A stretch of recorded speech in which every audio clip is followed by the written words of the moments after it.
Hello, flower fans. Today's story is one I've been nervous to share, but it's far too valuable not to. We're diving into the expensive lessons I learned while trying to create our dream peony field here in Los Altos. And let me tell you, these mistakes have cost us thousands of dollars and countless sleepless nights. What started as a simple $50 tractor rental and a pack of eggs turned into a 5-year journey of mistakes that almost destroyed our entire peony collection. But here's the thing. These mistakes taught us exactly what every aspiring peony grower needs to know, especially if you're in a challenging growing zone like ours. And if you've ever dreamed of growing peonies, especially in Zone 9B where we are, stick around. You'll want to hear this whole story. And drop a flower in the comments if you're a peony lover too. The dream and the beginning. Now, can you guess what our first major mistake was? Take a second to think about it. Ready?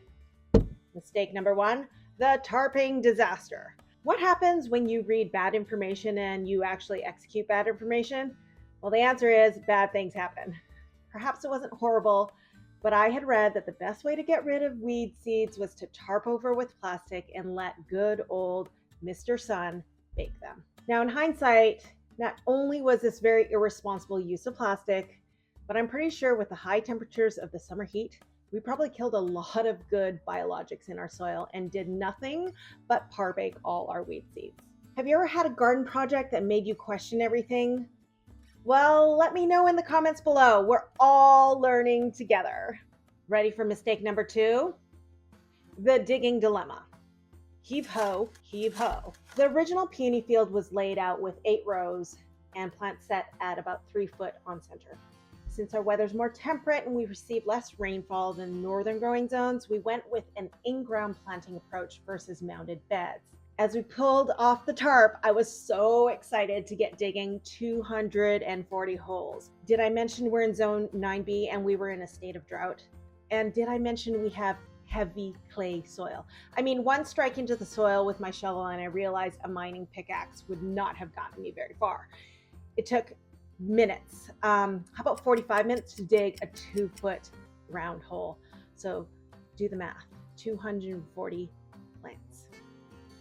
Solution, ding ding, light bulb. We rented a 2-foot Turbow auger. Mistake number 3, the soil conditioning crisis. With a huge investment of purchasing rootstock and time alone to get the field ready, my biggest concern was our soil. We had our soil tested, and despite our soil getting an A++ for nutrition, the clay was just not optimal to work with. So we ultimately used some red lava rock, some compost, and a little bit of fertilizer and mixed this all in with our native soil. Sounds reasonable, correct? Well, over the summer months, we dumped thousands of gallons of water to just keep the plants alive. And little did we know that the surrounding clay soil was just slowly slurping up the water that was intended for our peonies. There was just simply not enough organic material to keep the peonies hydrated and fed. Mistake number 4, the oak tree battle. Now, our property is surrounded by oak trees. It's head farmette versus nature. I've often thought that I would win this battle, but clearly I have not learned my lesson. The outer row of the field was underfoot of our neighbor's oak trees. I'm saying like 15 feet from our neighbor's oak trees. So by fall of 2021, I noticed that our peonies had not performed as well as they should have earlier that spring. With a little digging around, I found that our peony tubers were covered and being strangulated by vampire oak roots hunting for water. They seriously looked like Cousin It. The native clay soil had not conditioned well, and they stuck to the roots like crazy glue. All right, flower fans, take a deep breath with me. We're halfway through this peony saga, and if you're still with me, give this video a quick thumbs up. It helps other flower farmers find this channel and important info. Intermission, people! When you plant peonies, you put them in the ground and they will outlive you for 100+ years. I mean, I'm serious when I say this. Once planted, they really should be left alone. And of course, our situation was quite unique, and I felt that leaving them in the ground was only going to leave them to their death. So I made the executive decision to save as many peonies as I could. digging out each plant, cleaning, processing, and placing them into cold storage. And yes, thankfully, we have flower friends with lots of refrigeration.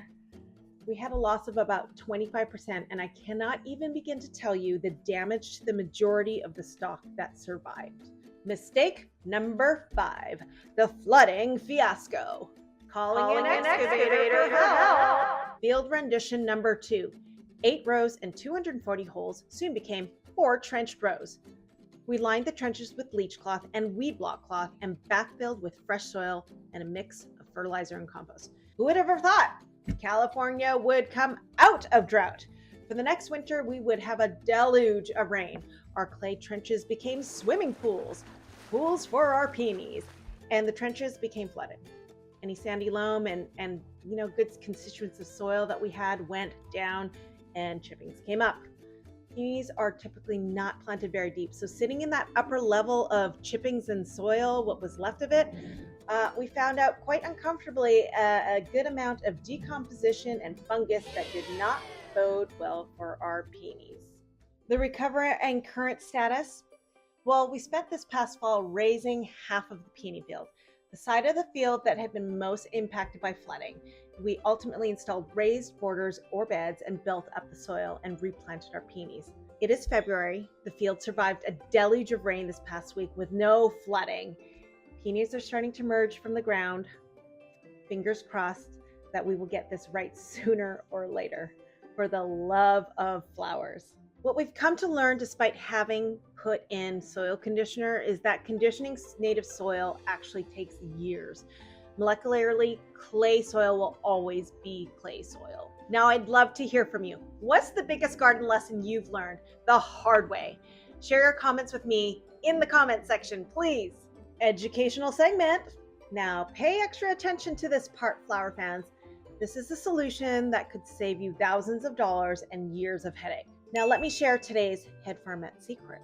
When it comes to peonies and clay soil, here's what we should have done from the start. I would have amended the top 8 inches of clay soil with a mulch and or a garden soil conditioner like Kellogg's Garden Soil or EB Stone Big Harvest. I would have then gone and built up a low bed of another 6 to 8 inches and backfilled that with fresh garden soil.